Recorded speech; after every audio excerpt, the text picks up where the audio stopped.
Sound Energy is a European and African onshore gas explorer. The beauty of Morocco is we're essentially drilling Algerian geology, which is well understood, but in a much more fiscally attractive regime.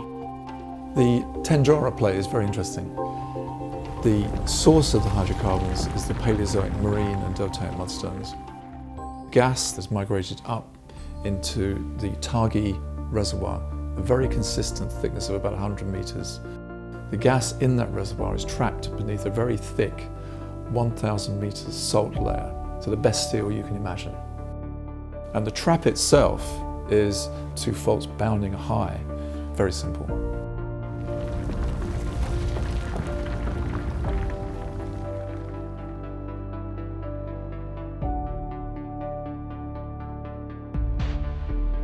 With one well, we felt we could unlock in a way previous operators haven't, the abilities of the Taghi reservoir.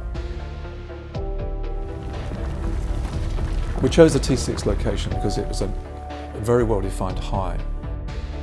The well itself is a vertical well down to about 3,000-ish meters. But what we found in the well was there were natural fractures within the sandstone. We then mechanically stimulated that reservoir and we were able to produce at over 15 million scuffs a day. That's a world-class well. So what you would like to do is to maximise the amount of reservoir you actually penetrate. So hence T7 is a horizontal well through the lowermost and best part of the Taghi reservoir.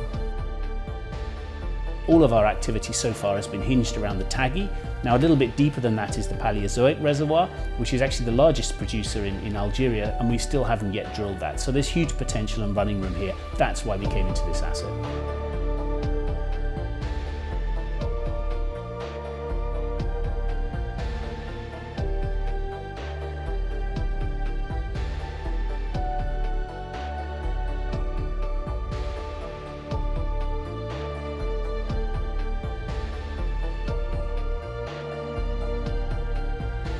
The beauty of Tendrara is it will be the first material production in country of gas. But we could even be looking at Morocco becoming for the first time an exporter of molecules. So that's huge for the domestic economy.